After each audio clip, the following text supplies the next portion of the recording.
Welcome, everyone, to Canada's official side event at the High Level Political Forum. The event is called Cities that Work for People, Connecting Social Policy and Infrastructure for Resilient Communities. My name is John Beal. I'm the director of the Local Futures Initiative at Conrad Grebel University College at the University of Waterloo in Canada. I'm joined by an esteemed panel today to talk about this, about connecting social policy and infrastructure. A few housekeeping items here. We will have simultaneous interpretation that's available in English and in French. And the session will be recorded and is available on UN Web TV. Now, it is Canada's official side event, but we are also very pleased to be joined by co-sponsors in the Republic of Germany and the Republic of Peru.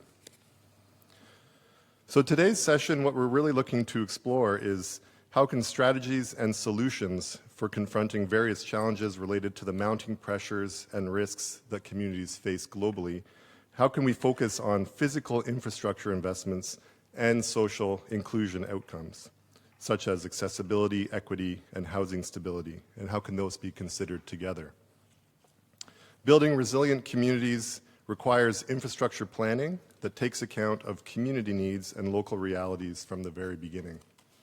And what we hope to do today in this event is demonstrate how infrastructure delivers on SDG 11 outcomes when it's paired with strong social policies and community-based approaches, as well as how social programs in turn depend on accessible, well-designed infrastructure to succeed. So our agenda for today, we'll have some opening remarks followed by a panel discussion, and there will be some time for questions and answers towards the end. So it's my honor to introduce the Honorable Gregor Robertson, Minister of Housing and Infrastructure and Minister responsible for Pacific Economic Development Canada. Minister Robertson is Member of Parliament for Vancouver, Fraserview, and South Burnaby, and serves as Minister and serves as a former Mayor of Vancouver, where he led major advances in sustainable urban development, including investments in transit, cycling infrastructure, and innovative housing solutions to address affordability and homelessness. So over to you. Thank you, John. Merci à tous et à toutes. Thank you, everybody. Thank you for joining us today. It's my honor to welcome you to Canada's side event, the Cities that Work for People, Connecting Social Policy and Infrastructure for Resilient Communities. I extend my thanks to our co-hosts, Germany and Peru, our distinguished speakers, all of you joining us today for sharing your brilliance here at this critical time. Start by acknowledging we are on the traditional territory of the Lenape people and offer our respect to all Indigenous peoples with these enduring ties to the lands and waters that we live upon. Before, as John said, before entering federal politics, I served as Mayor of Vancouver for a decade. I worked with cities around the world on climate, energy, and urban development. Those experiences certainly showed me that sustainable communities are really more than just those environmental goals. They are about ensuring that the people can find affordable housing, access reliable public transit, live close to the essential services that they depend on every day. These realities really sit at the heart of Sustainable Development Goal 11, which is building inclusive, safe, resilient and sustainable cities. À l'instar de nombreux pays, le Canada est confronté à toute une série. Canada is facing a series of challenges, accessibility to housing, to homelessness. Also, we have issues related to infrastructure, aging infrastructures, and many other challenges. Les défis ne se présentent pas. So these are closely related, one another, and our solutions also need to be solutions. That's why we have an extensive list of sustainable development goals. Too often, infrastructure and social policy are treated as separate conversations. We can't invest meaningfully in the places where people live and move and connect without considering the social policies and services that help everybody thrive. And in turn, the social policies cannot succeed without being grounded in inclusive, accessible, and resilient physical environments. As a mayor, I saw that a housing decision was also a transit decision, a climate decision, an economic decision. This is really the essence of people-centered, place-based approach, one that recognizes that global challenges are experienced locally and that the effective solutions must reflect the lived experience of our communities. When affordable housing, accessible transportation, and welcoming public spaces are designed alongside social policies, they strengthen inclusion, the well-being and resilience that we need to come from these decisions. Sustainable construction also requires an innovative, productive industry with the capacity to build at scale. And here we find ourselves leaning into SDG 9, the Industry, Innovation, and Infrastructure goal, to ensure that we get the best potential outcome in pursuit of SDG 11. It does matter how we build. In this world, we have to decarbonize how we build. We have to ensure that we are being more efficient with materials, with all the energy use in our built environment. In Canada, we are advancing a practical, sustainable development agenda that brings together these priorities. We are increasing housing supply, improving housing affordability, and investing in the resilient community infrastructure that supports it, including public transit and active transportation. We are aligning the physical systems that shape these desired social outcomes. And this requires coordinated funding, planning, and partnership across all levels of government. Sustainable development is not only about protecting our planet, it's about building the cities and communities that work for everyone. Resilient infrastructure also creates good jobs. Reliable transit connects people to economic opportunity. Affordable housing is one of the strongest foundations of economic mobility. When housing is out of reach, productivity and health suffer. When infrastructure is strained, communities struggle to grow sustainably, and they're less able to withstand the natural disasters that are increasingly damaging our communities. And when all of these costs rise, the opportunities narrow. In September of 2025, the Government of Canada launched Build Canada Homes, a new agency dedicated to building affordable homes at scale. This is below market, non-market housing, of which Canada is in short supply. And I'm personally very excited about the opportunities that our new agency, Build Canada Homes, allows, because it ushers in a new approach to how we build housing in our country. If you want different results, you have to do things differently. And that's exactly what we're doing. We are leveraging public land. We are pulling on flexible financing, working at nonprofit and public-private partnerships, and modernizing the home building sector in a coordinated way to deliver homes faster and more affordably. That's speaking to the industry modernization that we need to see with home building. That includes scaling up modular and factory-built housing. Europe and Asia are considerably far ahead of us in terms of modernizing construction. In Canada, we have enormous opportunities to work with low-carbon materials such as mass timber. We have some of the world's great forests as part of our resource base to build with, and we are very interested in collaborating with international partners to advance that much faster. We're also aligning our housing and infrastructure directly through approaches like transit-oriented communities that support new builds near public transit. Connecting the new housing to affordable means of transit connects people and jobs to jobs and essential services.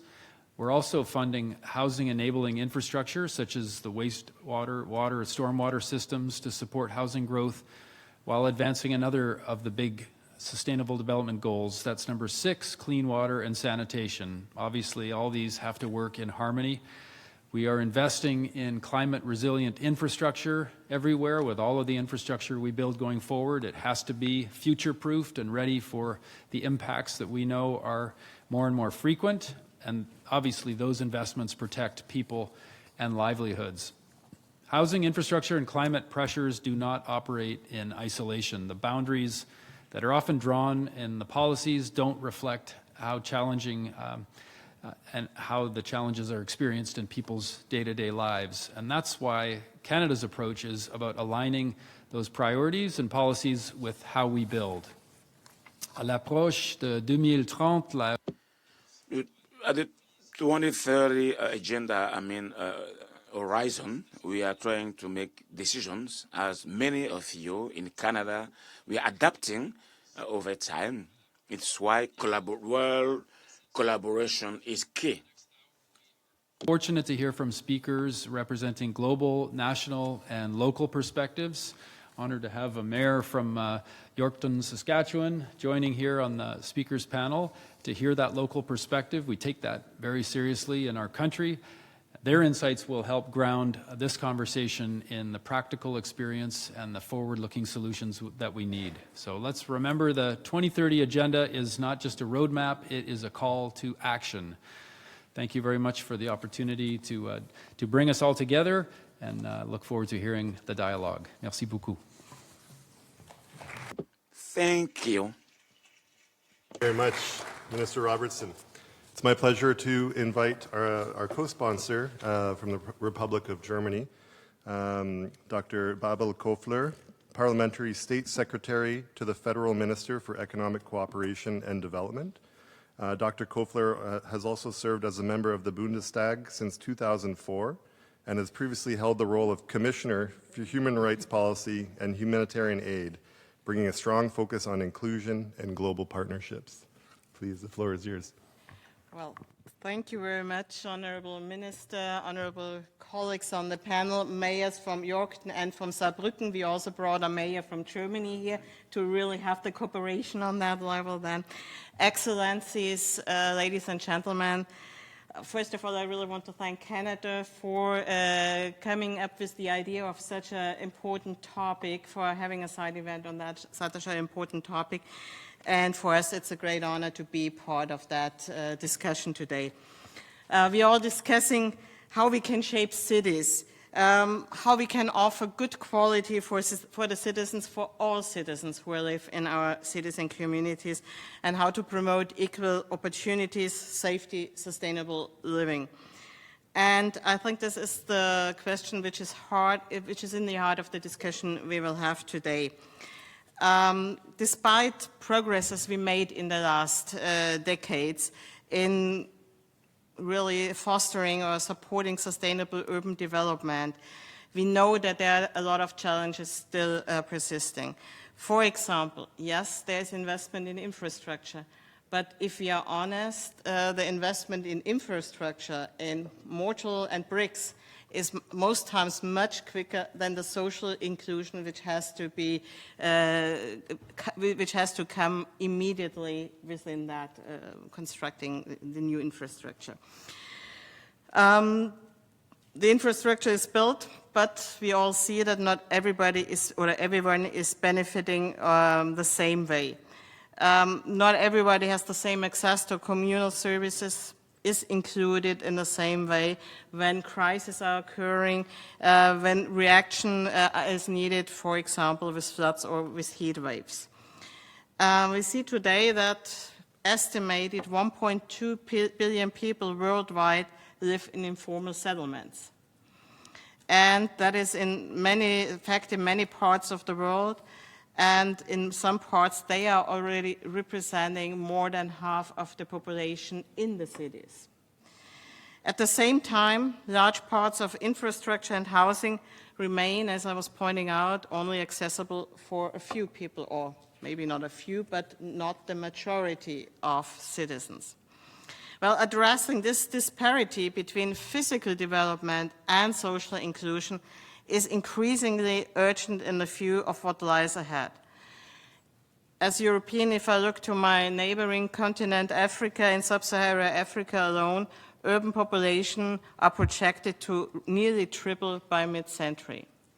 And 2/3 of the infrastructure needed by 2050 has yet not to be built. So there lies also great opportunities in that fact. Big challenges, but also the opportunity to do better and to look ahead.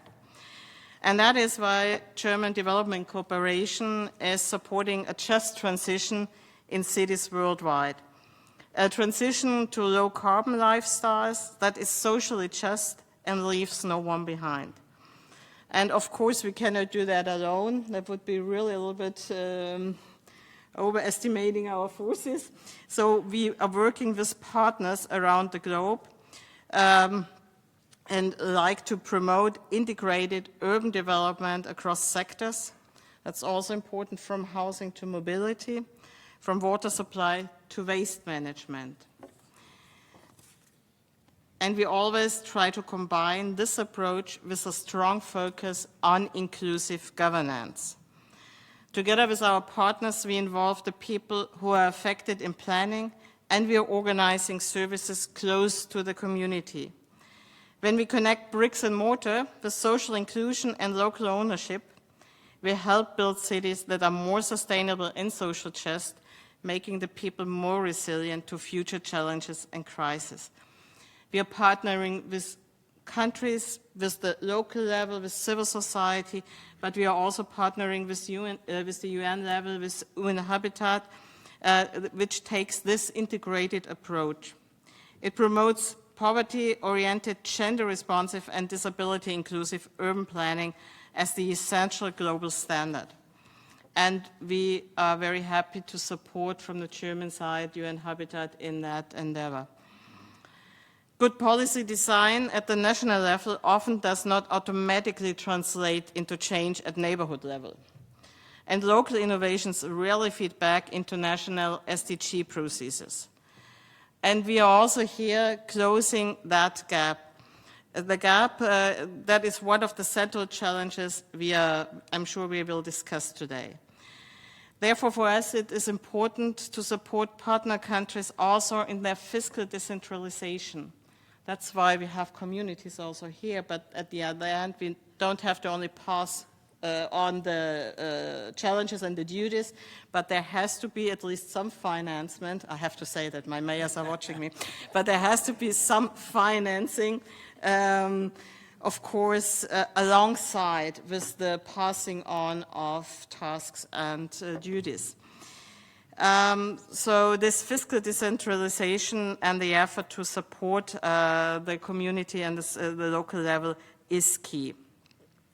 We promote partnerships between German municipalities and their counterparts in partner countries to jointly develop solutions for sustainable urban development.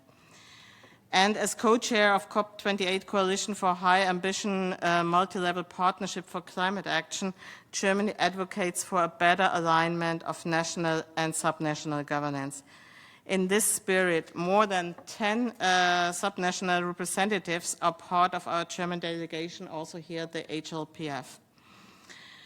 All of these efforts, from global alliances to local fiscal reforms and municipal partnerships, pursue one objective: to create cities that work for people.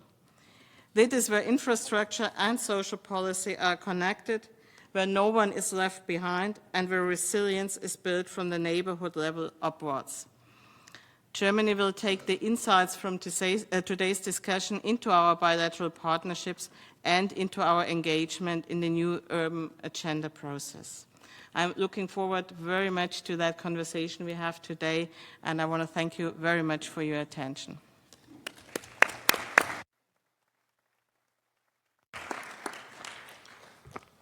Thank you both for helping open our session today in a great way. I'd like to now introduce our speakers for the panel. To my left here, Mr. Kamal Kishore, Special Representative of the Secretary General for Disaster Risk Reduction and Head of the UN Office for Disaster Risk Reduction. With nearly 3 decades of experience across government, the UN, and civil society, Mr. Kishore has worked at every level, from local recovery efforts to global policy. He previously led India's National Disaster Management Authority and the G20 Working Group on Disaster Risk Reduction, and spent over a decade with UNDP supporting recovery and resilience across Asia. His work focuses on strengthening the link between infrastructure, risk reduction, and resilient communities, making him a leading voice on advancing SDG 11 in practice. So welcome. I'd like to now also introduce Mayor Aaron Keenley, the mayor of the city of Yorkton, Saskatchewan. Mayor Keenley was elected in 2024 after serving on city council from 2016 to 2020. With a background as an entrepreneur and business leader, he brings a practical, solutions-focused approach to local governance. Known for his collaborative and adaptive leadership style, Mayor Keenley emphasizes partnership across council, staff, and community to support resilient and inclusive growth. His experience spanning business development and municipal leadership offers a grounded local perspective on how cities can respond to economic and social challenges in real time. So welcome. And our third speaker, Mayor Barbara Meyer, Mayor and Head of the Department for Finance and Sustainability of the city of Saarbrücken in Germany and representative of the Lord Mayor. And with a background in economics and political science, she's previously advised on federal-state financial relations at the Saarland Ministry of Finance. She plays an active role in national municipal finance discussions and co-authors Germany's state finance report. Mayor Meyer brings a strong focus on linking fiscal policy, sustainability, and urban development, offering a valuable perspective on how cities can align financial decision-making with inclusive, resilient outcomes. Welcome. So welcome to each of you. So I'll start, maybe we'll have some opening remarks from each of the panelists, and Mr. Kishore, if we can start with you, maybe helping us set the scene and making the connections between integrating social policy and infrastructure as a way to reduce urban vulnerability and strengthen inclusive preventive resilience. The floor is yours. Thank you. Thank you very much for the opportunity, and thank you, Minister. Thank you, State Secretary, for those remarks, and hugely applaud Canada's leadership on these issues alongside other member states, including Germany. What you're trying to do in housing is really something that the world will be watching and hoping to learn from. Housing crisis is all over, whether it's north, south, east, west. So wonderful that I have this opportunity. I just want to say that as we work towards sustainable cities, cities that work for everyone, there is another trend. Cities from across the world, from Mumbai to Brisbane, from Valencia to Venice, cities all over the world are experiencing disasters, unprecedented floods. We saw earthquakes in Turkey in 2023, more recently in Venezuela. And we are no longer in a situation where disasters were happening out there in the rural hinterlands. Disasters are happening in the cities, and they are hugely impacting communities, impacting local economy, impacting national economy, and having impacts which basically extend for decades. And it is not, what we hear in the newspapers are catastrophic disasters, but there is an everyday disaster happening in cities, both in the north and the south. So it is absolutely essential, as we try to close the gap on SDG 11, that resilience is a part of it, and an integral, central part of it. It is really important that city planning takes into account hazard maps.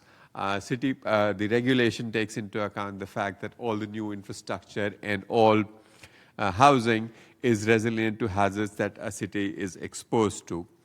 But I also want to say that it is not just about physical things. It's not just about hazard maps. Hazard maps is just one input. It is the causes of vulnerability are more structural. There is inequality. There is a vulnerability. It is only a certain set of people who get relegated to floodplains. It is only a certain set of people who tend to build their informal settlements on unstable slopes that slide down when there is an extreme rainfall. So there really has to be an inclusion lens to reducing risk as well. And in that whole thing, the whole notion of urban services, who gets the service in terms of waste collection, in terms of desilting of drains, so that when there is extreme rainfall, they actually function as stormwater drains. And in all of this, the key role of public participation in the imagination of a resilient future. You know, we just heard from Honorable State Secretary about the infrastructure gap. 65% of infrastructure is yet to be built. But as we build the infrastructure, it's not just the physical dimension. Whose infrastructure are we building? For whom? There are instances where you have infrastructure that has been built extremely well. It is resilient by itself, but it is creating vulnerabilities downstreams. You know, you have piers of an elevated metro line which are inside a drainage channel. As a result, people taking the metro are just fine, but people living in the shadow of the metro are getting flooded. So I think there has to be that. So what is the imagination when we are spending $5 billion on developing new infrastructure in terms of participation? Whose vision is being implemented in developing infrastructure? Likewise, integrating nature-based solutions. Nature is not outside the city. Nature is very much a part of the city as well. I also want to say that I'm really delighted there are two mayors on this panel.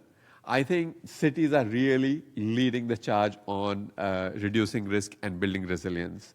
We run a campaign called Making Cities Resilient by 2030. We have more than nearly 2,000 cities that are part of it.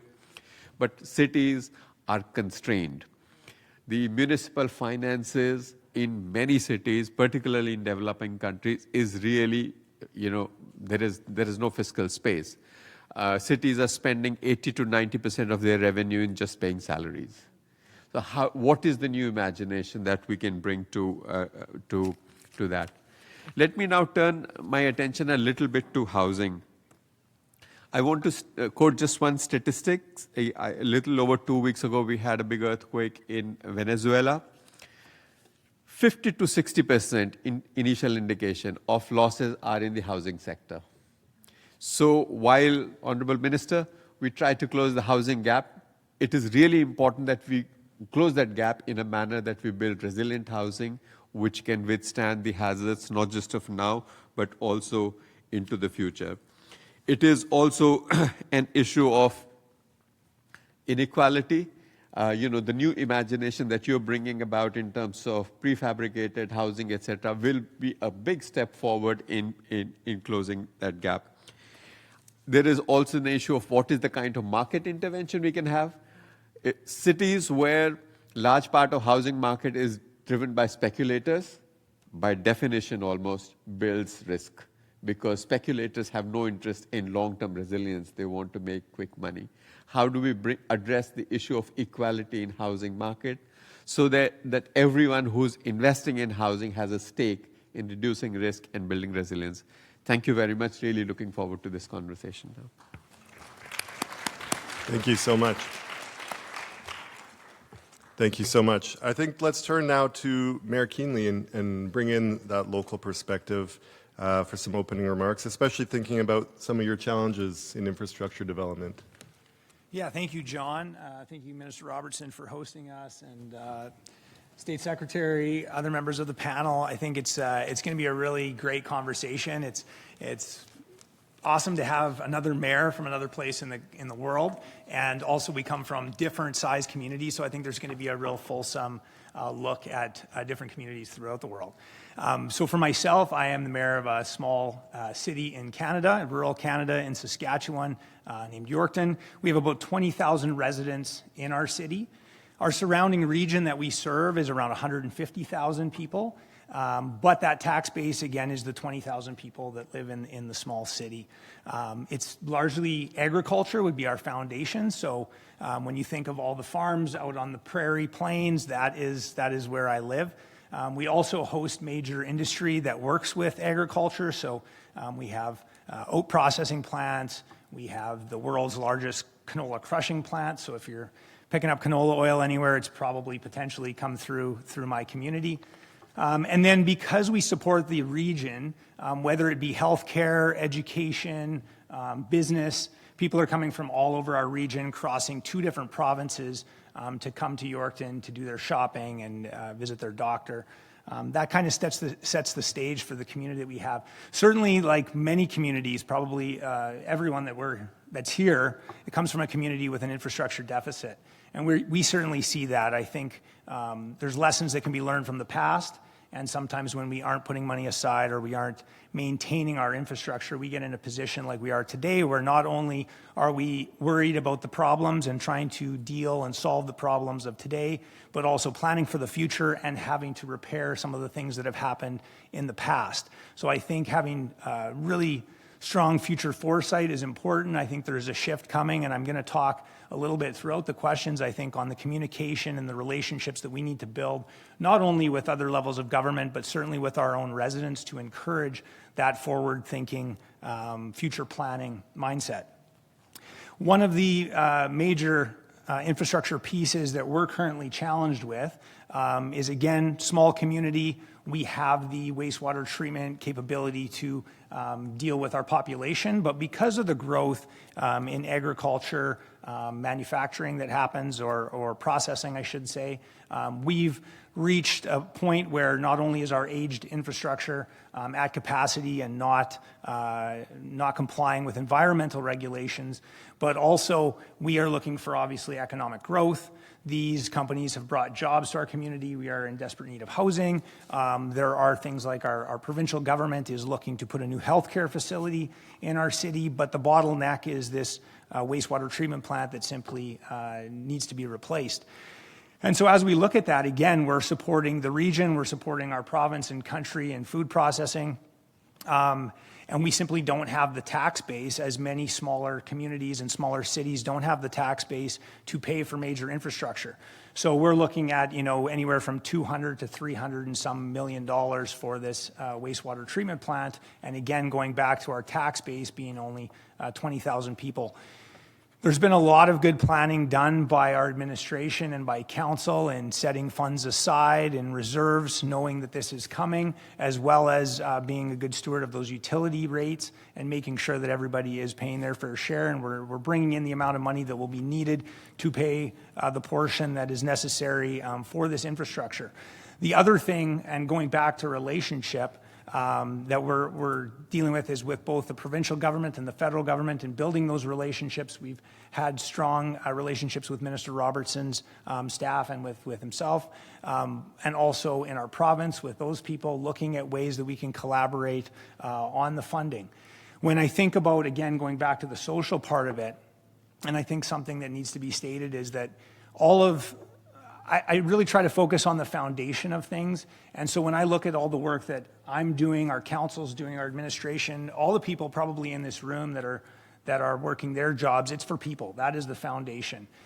And when I think about our community and the infrastructure, the core infrastructure that we're putting in place is to support the services and programs that our residents, that our people need.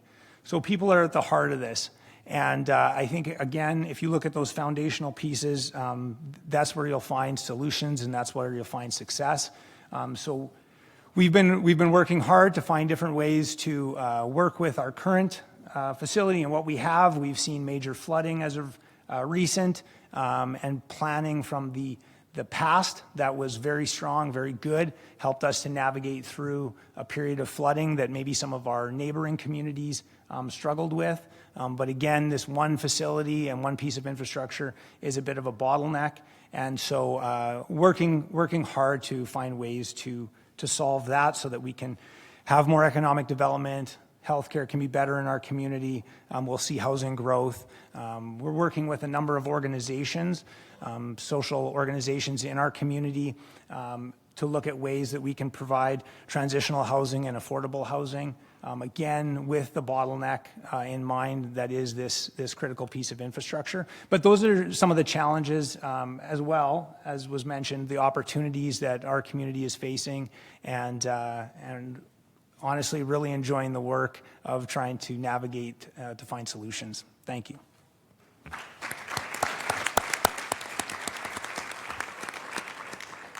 Thank you, Mayor Keenly.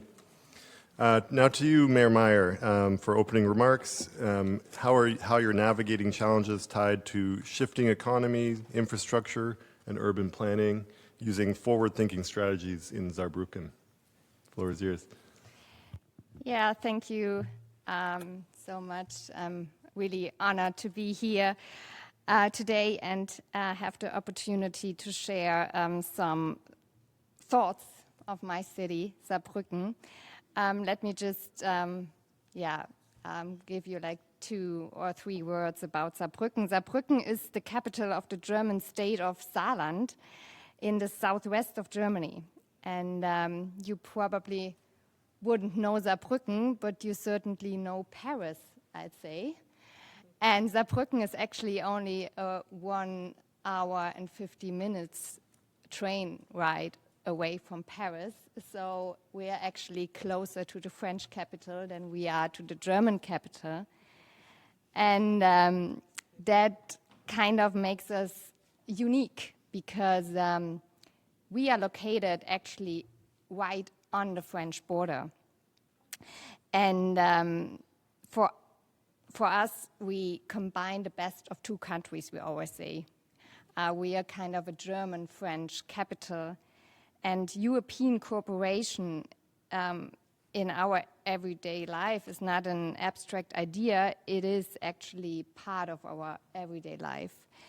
And we are very proud of this and happy about this, especially because of our history. You know that France and Germany were bitter enemies over decades, and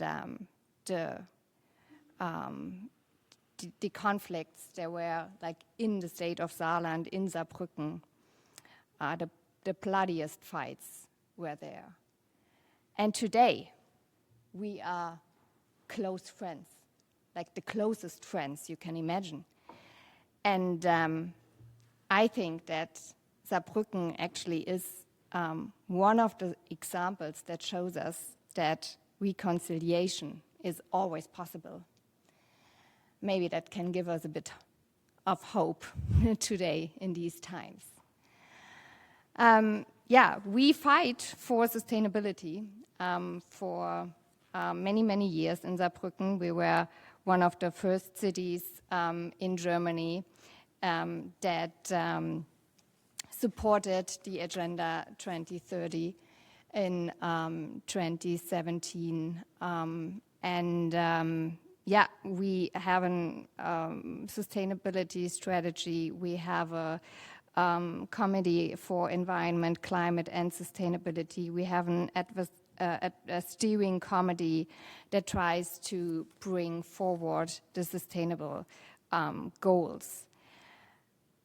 And from my perspective, SDG 11 has been one of the most influential parts of the 2030 agenda. It has been extremely important in putting sustainable cities and communities on the global agenda. However, we should be careful not to see cities only through SDG 11. From my perspective, the role of local governments in achieving the Sustainable Development Goals is still too often underestimated. Cities are not only responsible for one specific goal among 17, we are key actors in delivering many of them. Like we provide and support education. We shape local energy systems and the transition to climate neutrality. We organize public transport and sustainable mobility. We manage public spaces. We green our streets. We strengthen resilience to climate change and create opportunities for social inclusion and economic participation. And from my opinion, the success of the SDGs as a whole depends to a large extent on local implementation. Many global goals ultimately become tangible through social and through local action. And this is why I think that also in the discussion about the Agenda 2030 and beyond, and the post-2030 agenda, I believe that the question is not whether cities should play a stronger role. The question is how can we equip them to fulfill the role they already have. So meaning putting them in a position where they are actually capable of taking sustainable action, and that means legally and financially. So from my point of view as a financial,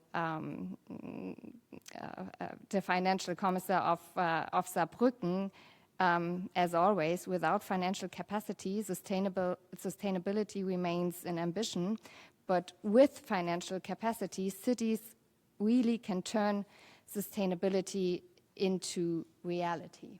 Thank you very much.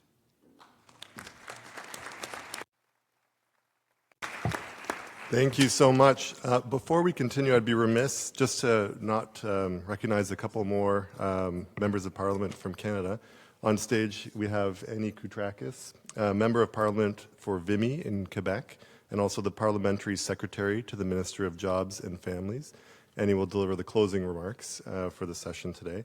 And in the crowd, we have Talib Noor Mohammed, Member of Parliament for Vancouver-Granville, over here, Parliamentary Secretary to the Minister of AI and Digital Innovation. So welcome. So going back into our panelist questions, maybe Mr. Kishore, as we know, and as you alluded to, infrastructure alone doesn't guarantee social outcomes, and social programs often can't function without the right infrastructure underneath them. You talked a little bit about the participatory process of inclusion. From your perspective, how can national governments better support local actors in operationalizing resilience in a way that's inclusive? Thank you very much. I think there are three things that need to happen, in my view. The first thing is that devolution of money, devolution of finance. I think, of course, the local capacity at the level of city is highly variable across the world. Some cities are very well equipped to deal with large amounts of resources and spend them effectively. Others don't. But if there isn't capacity, we need to build that.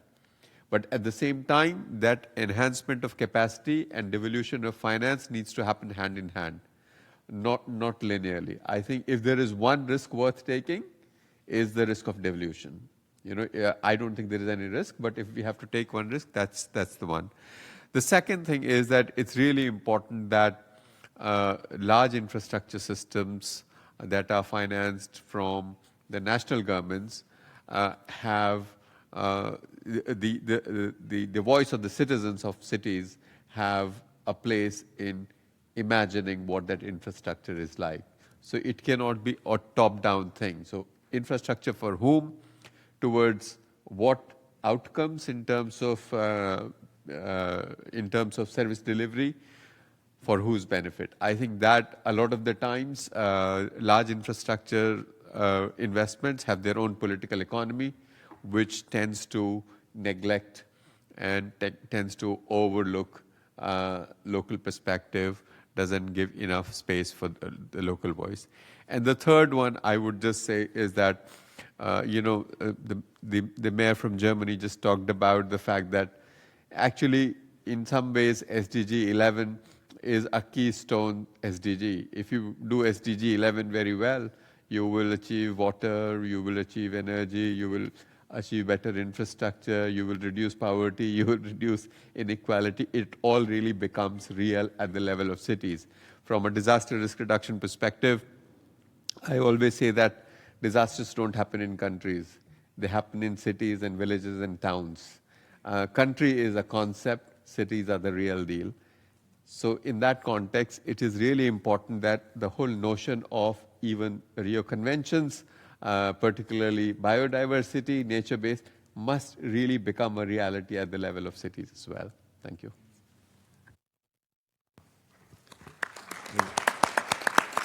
Thank you. Over to you, Mayor Meyer. And this next question around, we often talk about physical infrastructure and social programs as if they're the whole picture, but there's a third element between them, which is the relationships and the networks that connect people to one another and to the institutions. This social infrastructure is often what determines whether an investment actually takes hold in a community. In your experience, are there ways to deliberately nurture it so that the investments we make in housing, transit, and services go further?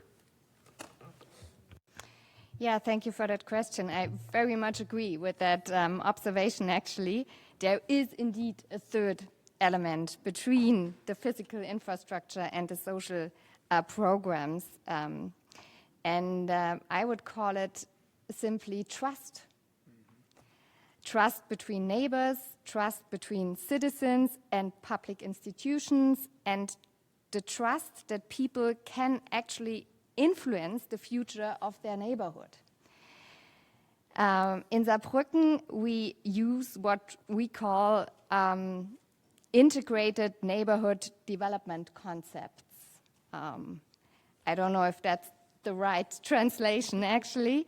It just means that we don't just plan for the people, we plan with the people.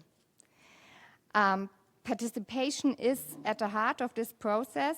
We involve local stakeholders, organize discussions in neighborhoods, meet people at weekly markets, and use digital participation tools. And every one of us knows participation is not easy. Yeah? You have to get to the people, and you have the people to actually participate. And therefore, you need the trust of the people, the trust that they can actually make a difference. And this is where, in Saarbrücken, our community development projects become essential. We have 8 community development projects, like organizations across the city, working in neighborhoods that are facing particular social challenges. Most of them, they have been part of the neighborhoods for more than 50 years. So it's a big transition in these neighborhoods' community development. And they are trusted places and trusted people where residents receive advice, meet their neighbors, develop local projects, and connect with public institutions. And at the same time, they act as an early warning system for the city administration because they know their neighborhoods so well, they often identify social problems long before they become crises. And their value actually becomes especially visible in times of crisis. Like, for example, during the COVID pandemic, they were the ones who helped us reach vulnerable residents quickly and effectively. And after Russia's invasion of Ukraine, they were the ones who helped us organize local support for refugees arriving in our city, and almost immediately. So my answer is yes, city can really build and strengthen these relationships and networks by investing in community development. But these networks cannot be created through short-term projects. And it is not enough to involve people only during the planning process. So we need strong local networks, we need permanent places, trusted professionals, long-term political commitment, and sustainable funding. And I say this not as a mayor, but also as the city's finance officer, also in a time where our financial resources are really restrained, but we are committed to these programs, and we are committed in funding them sustainable. Because I'm convinced that investing in social infrastructure is not an extra cost. It pays off. It's one of the smartest investments a city actually can make. And yeah, we should see that in that way. It pays off, resilience pays off, and sustainability pays off.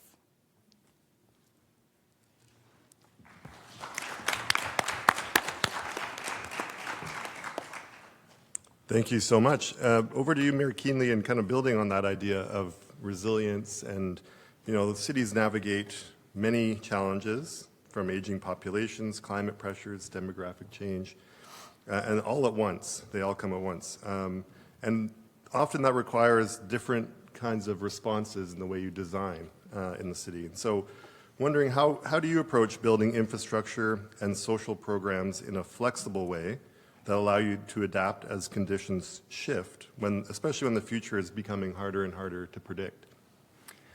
Yeah, thank you, John. And I'm going to riff off a little bit of Mayor Meyer here. Such a great response. I think that, you know, when looking at these things, so whether it be aging populations, the climate pressures, I'm going to speak to a little bit of the flooding that we just recently had, the demographic change that we're seeing in rural Canada with people coming from all over the world to locate in our small community. Prior, this was not a thing, and we're seeing a whole lot of it now. I think the biggest thing for new residents, for residents who've lived there their entire lives, and for all of us, is the building of community. That is the social policy, building community. And that starts with communication, so communicating to all of your residents, to the surrounding region. The communication will build the relationship. And then as you work on those relationships and you foster those relationships and maintain them, that develops the trust that we're talking about here. And so now when we're going to plan for the future, you don't have residents that are, you know, upset about what you're doing. They trust the process. They trust the decisions that you've made because you've made them before, and they see that it's worked. And then also one of the things that develops after you've built trust with your community is you're given grace. And we're not always going to get it right as municipal leaders and as governments. We're not going to get it right, but if you've built that relationship and created that trust, they'll give you grace when it doesn't quite go the way that you thought. So most recently, just literally within the last couple of weeks, we've had major flooding in our region, and we did pretty good. Our city did pretty good.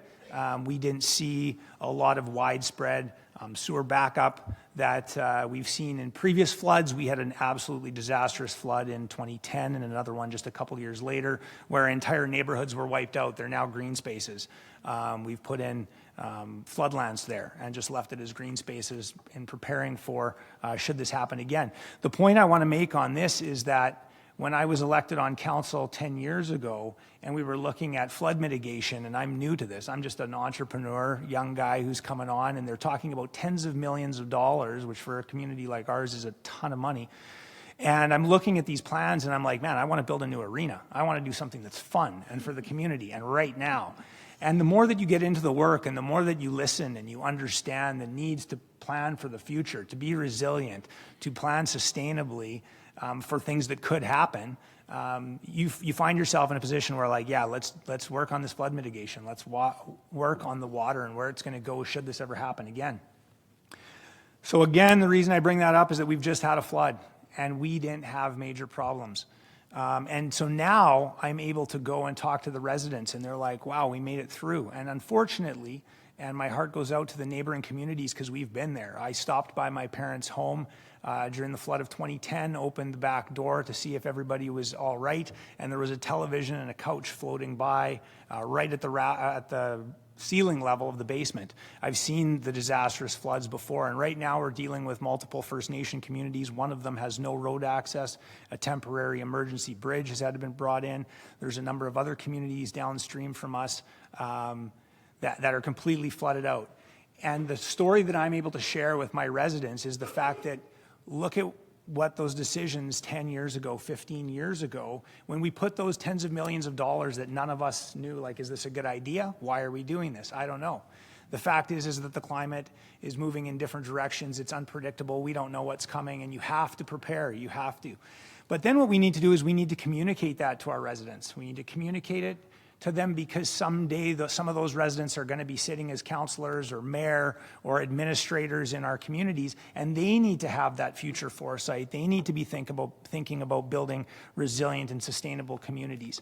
And so when you tell the story to the people, hey, we didn't do so bad moving through this flood, things were pretty good, and you can relay that story of the decisions from the past and the reason that we did it, Now you're building that communication, now you're building that relationship, and now you're telling a story that will encourage them to support future decisions that are going to be made as we plan for the future and as we spend money on things that maybe aren't bright and shiny, and it's not a new arena, it's a wastewater treatment plant. You know how many people in my city are excited about wastewater?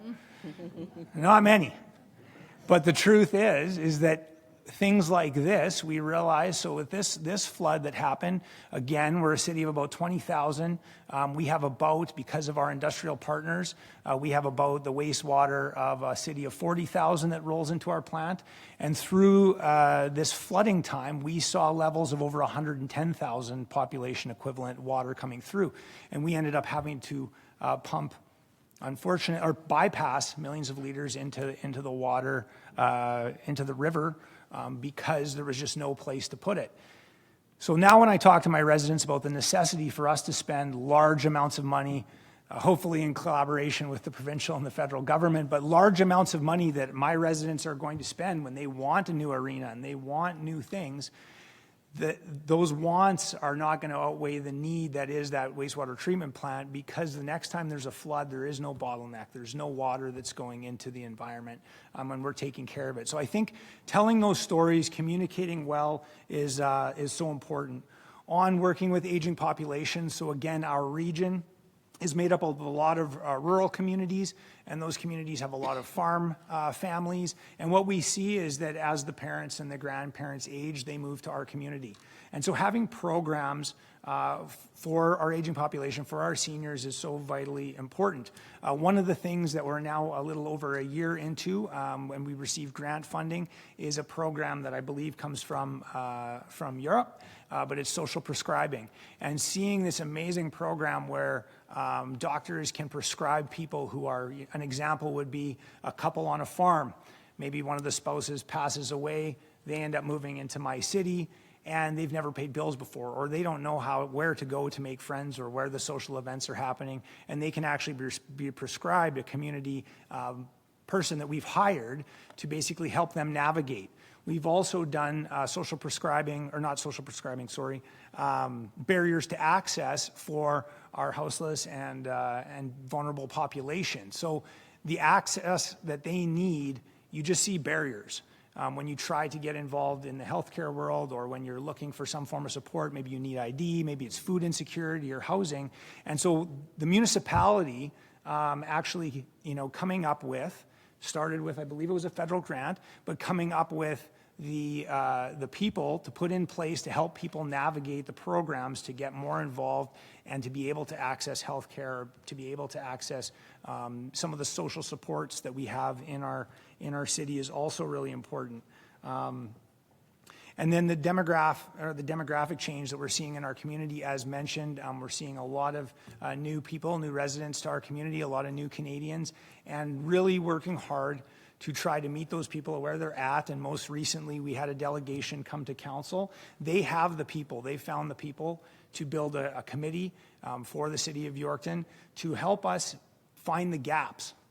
For me, it's difficult. A proper council, a proper administration has perspectives of everyone, and we are missing and lacking some of those perspectives. So hearing from the community and hearing from people say, we want to get involved, listening, as Mayor Meyer was saying, listening to the people, having them involved, gives us a better opportunity to provide the services and the supports that all of our residents need, and it's honestly work that I'm very excited about. We're overhauling transportation, reviewing at how we can do it better. Being in a small community the size of ours, we don't have major transit like the big cities here do, but it's still absolutely necessary, especially for the vulnerable population, especially for people needing accessibility needs. And so that is another thing that we're reviewing. And regardless of the size of the community, I think your priority needs to be people. And it needs to be building the sense of community. It needs to be building that civic pride. And you do that by not leaving anybody out or leaving anybody behind, but including everybody. Thank you very much.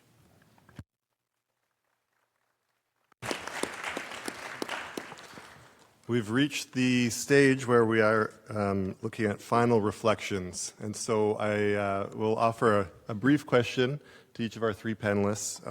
Maybe if you can just take a 30-second response, and then we can open it up for a little Q&A before we close. So the question is maybe to Mr. Kishore first. What is one practical step governments can take right now to better connect infrastructure with social policy? Create space for people's voices. Thank you. Mayor Keenley. Yeah, I mean, that's great. I think listening is so key, and then actually hearing and putting some of those things in place that you're told. I think that, again, builds that trust, but you're absolutely right. Thank you. Mayor Meyer. Yeah.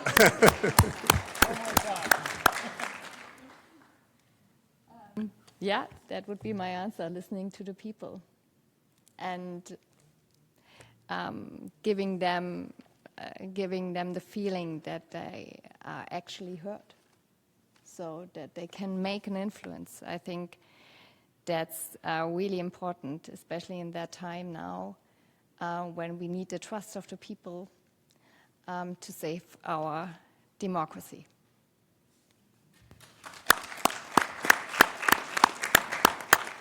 Thank you very much, everyone. We have a few moments for some Q&A. So if you would put your hand up, we'll have time for probably a couple of questions. Yeah, in the front here, you can just press the button by your microphone. Very much. My question is to the panel, what gives you the most hope about the future of resilient and inclusive communities? Thank you. Maybe we'll start with Mayor Meyer first. There must always be hope, you know. No, seriously. I think that, you know, we talk about sustainability for now decades, you know. And sometimes it is a bit frustrating because you can't really see the progress. But actually, I'm in office now for 6 years. And the feeling I got is that we are on our way. Especially cities and municipalities, they are on their way because they want to create a better place for the people. And the people actually want a greener city because they know that a greener city is better for their life quality. So that gives me hope, I'd say, because I see the progress we made in the last years on the local level. And I do have like a bit of hope now because my hope is that every individual is now seeing that sustainability pays off for himself. It's not just a thing that we do for the future or for future generations, but like the catastrophes, the crisis, the climate crisis, people feel it now. We have the heat waves in our city at the moment. We have energy prices going up because of the geopolitical situation. And that makes like an individual incentive for everyone to support the sustainable goals. And my hope is that we can explain that to the people. Thank you.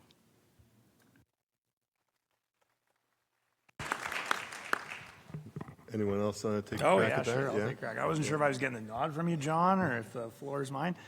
So things that give me hope, I think that I look at my 3 young children and see how much smarter they are at their age than I was at their age.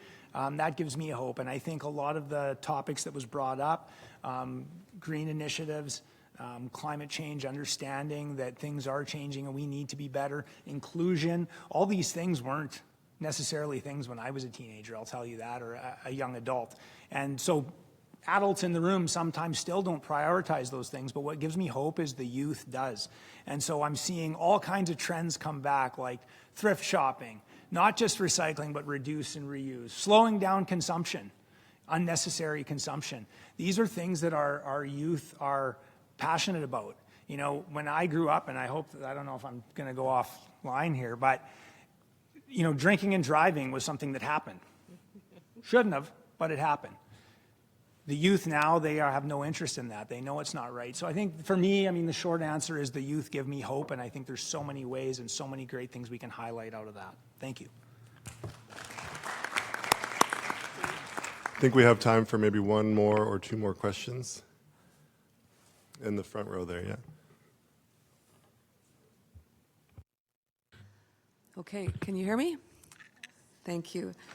First, thank you to the panel for highlighting the importance of local leadership. And my question is to the Honourable Minister for Canada. Canada has highlighted the importance of local leadership and partnership in achieving the 2030 Agenda. What do you see as the biggest opportunity to strengthen collaboration between governments, communities, and partners to accelerate progress on SDG 11? Boy, well, great question. It's kind of cutting to the chase of where the opportunities lie. Certainly, we've just launched a new infrastructure fund, Build Communities Strong Fund, that's really focused on direct delivery, working with local governments on those community infrastructure priorities, making it way more flexible than anything we've had before, and also a provincial and territorial stream that is collaborative with those provinces and territories. I think that subnational partnership is critical. That was my background, so it's interesting to be on the federal side of the table, but it's, you know, this is a round table. We have to work together. We have to deliver, because ultimately we're all judged, as we should be in a democracy, by voters in the community. They have to see us working together and delivering. I think the pressures are enormous right now. We talk about all these different crises at once. So when we put together the next phase of funding federally, I think that the lens that we look through is how do we get this to the ground and achieve all of these shared goals? How do we make it easier and more flexible? You know, pace is important right now. It is with an election cycle in a democracy. We are expected to deliver as quickly as possible too. So I think what we're approaching all of this right now as we've got to move fast. There's urgency, and we have to be more innovative and make sure that we are delivering the federal piece and leveraging. In Canada, it's about 40 to 45% at both federal and provincial levels, and maybe 10% at local level. But local level has about 2/3 of the infrastructure responsibility. So it's a crazy formula. We just have to make it all work as fast as we can, and so we need to be judged by how we're delivering and how innovative and functional these new approaches are.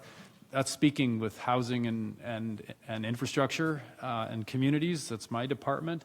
But I'd say Annie can speak to this when talking about jobs and families and social development. We need to see it across all of the departments so that when we're investing in defense and looking after the north of Canada, we're actually investing in the communities as well at the same time and making sure we're getting not just dual use, but multi-use out of every taxpayer dollar that we are investing.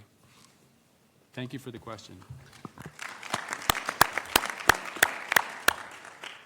Unfortunately, I know there's a lot of questions still in the crowd, but we've come to the end of our session. So I love the interest and the excitement from everyone. Hopefully there'll be opportunity to still ask those questions after the session. I'd like to thank the panelists, our esteemed opening remarks, our colleagues for opening remarks, and our panel. This has been a fantastic discussion. A few notes from me. I love this idea. The smartest investment we can make is in social infrastructure, and I think time and time again we see that, and I think in a polarizing world that continues to ring true. So thank you everyone for that. It's my pleasure to pass the floor to Annie Koutrakis, the Parliamentary Secretary to the Minister of Employment and Social Development Canada, as well as a Member of Parliament for Vimy, for some closing remarks. Thank you very much, John, and thank you to all of our distinguished panelists for sharing your expertise and perspectives today. I will certainly walk away feeling a little bit smarter and better informed on what makes cities work. I would also like to thank our co-hosts, Germany and Peru, for their partnership and all participants who joined us for this important conversation. La discussion d'aujourd'hui renforce un message. Today's discussion highlights a simple and powerful message. Resilient communities are built when social infrastructure and social policy work together. No one can reach their highest potential in an isolated way, like we heard from our speakers.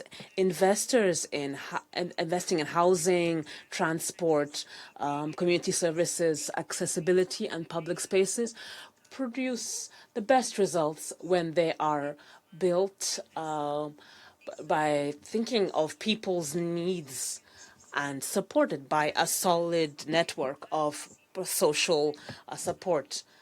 So social programs can only reach their objectives when people have concrete and